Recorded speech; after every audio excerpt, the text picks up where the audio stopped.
السلام عليكم ورحمة الله وبركاته وأنا ونكسر صاحبيال سولوات ما أنت وحنا اليوم وضع عذره لو قيدش عذره عذره قلمده ليسوق بيو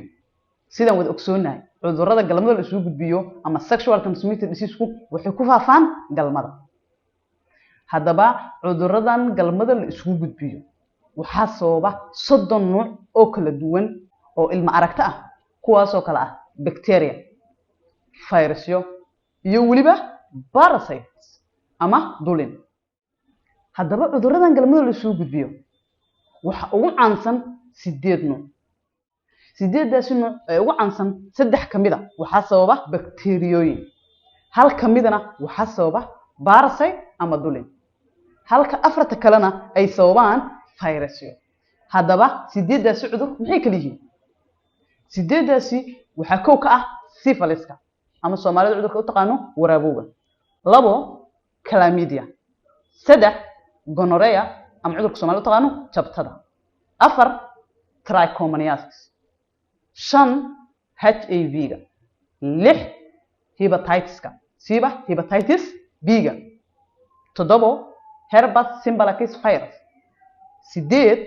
human papilloma virus sideedani waa kuwa dad badan naftooda halis geliyay haddaba 8dan cudur afar kamida waa la daaweyn karaa afar kamidana lama daaweyn karo afarta la daaweyn karo waa saddexda bakteeriyo sababto iyo halka ay sababto parasite-ka ama dulinka haddaba waa kuwa afartaasi afarta la daaweyn karo waxa koow ka ah syphiliska ama waraabowga trichomoniasiska gonorrhea ama jabtada iyo chlamydia saddexda bakteeriyadahu waa chlamydia gonorrhea ama jabto iyo syphilis oo waraabow ah halka dulinka ama parasite-kuna waa trichomoniasis afarta ay fayruusyadu sababaan ee aan la daaweyn karin waxa koow ka ah HIV-ga waxa laba ka ah hepatitis B-ga waxa saddex ka ah human papilloma virus waxa afar ka ah herpes simplex virus haddaba nasiib wanaag waxa ah laba kamida kuwa fayruusyadu sababaan ee aan la daaweyn karin dunidu waxay ka soo saartay talaal looga hortago labadaasina waxay kala yihiin hepatitis B-ga ama cagaarshowga iyo human papilloma virus aan mid ku xasuusiyo cuduradan aan ku sheegay kaliya kuma gudbaan galmada ee waxa jira kuwa kamida oo ay gudbin karto hooyada hadii ay qabto waxay u gudbin kartaa ilmaheeda yar xilliga uurka xilliga dhalmada iyo xilliga naasnuujinta haddaba markaan waxa idin sheegayaa sidee ku garan kartaa in qofkaani qabo cuduradan loo yaqaano sexual transmitted disease ama cudurada loo kala qaado galmada nasiib darrada ugu weyn waxay tahay in qofka qaba cuduradani aysan ba calaamad ka soo muuqan karin mararka qaar ilaa iyo muddo dheer qofkii oo qaba cudurkii uu ku jiro dhiigiisii ama jirkiisii haddana inaysan calaamadi ka soo muuqanayn taas waa nasiib darro haddaba waxaan kula wadaagayaa calaamado lagu garto cuduradan haddaba calaamadaha lagu arki karo qofka waxa kamid ah xubnaha taranka oo uu dheecaan ka socdo dheecaanku noocyo kala duwan oo lahan karaa ur kala duwan oo yeelan karaa laakiin inuu dheecaan ka socdo xubnaha taranka labo cuncun zaa'id inuu jiro sidoo kale waxa lagu aqoonsan karaa nabro ama bocoolo ama boobo inay ka sameysmaan xubnihii taranka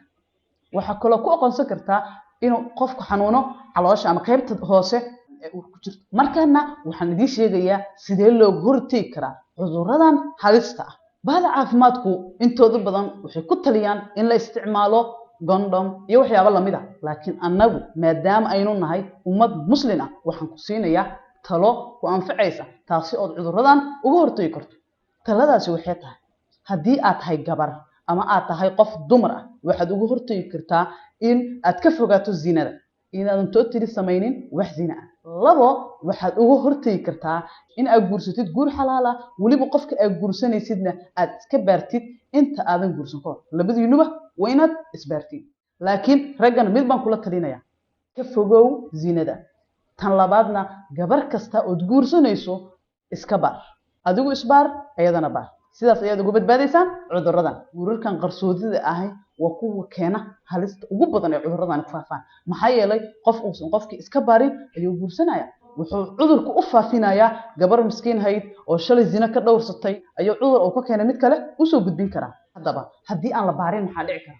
haddii ninku uu guursado afar haween ah oo saddex kamid ay nabad qabaan hal mid oo kamidana ay cudurka qabto asaga ayaa ka soo qaadaya midaas kadib marka ugu horeysa asaga ayuu ku dhacayaa marka dambana saddexda kale asaga ayaa u geynaya marka waxaan leeyahay ragow dumarka ay gursanaysin iska baara haddaba sidee loo daaweeyaa cudurrada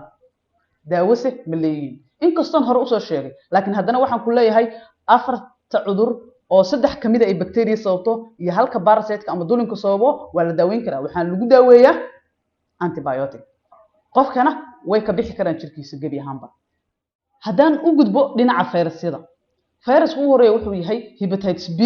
virus cagaarshowga nuuciisa B-ga asaga waxaan sheegnay waa laga hortagi karaa oo wuxuu leeyahay hepatitis B vaccine kaasoo tayo leh qofkiina cudur ka difaaci kara halka hadhowna waxaa la siin karaa daawooyin antiviral kuwaasi oo yareynaya heerka dhaawaca oo fayraska u geysanayo beerka oo qofka beerkiisii ayaa la ilaalinaya laakiin cudurka mar walba jirkii uu ku jiraya HIV-ga iyo herpes simplex viruska ayagana waxaa loo isticmaali karaa antiviral drugs laakiin kaliya maxaa loo sameeyaa waxaa la yareynayaa heerka saameynta cudurka ama si degdeg ah si uusan qofka u baabi'inin oo kaliya sidoo kale waxaan sheegnay human papillomavirus inuu leeyahay talaal aad ayaad ugu mahadsan tahay daawashada muuqaalkeena haddii aad halkan soo gaartay waxaan kaa codsanayaa like-ta share-ta iyo follow-ga inaad inagu caawiso haddaad YouTube channel-ka ka daawanaysana inaad subscribe inoo saarto badbaadi naftaada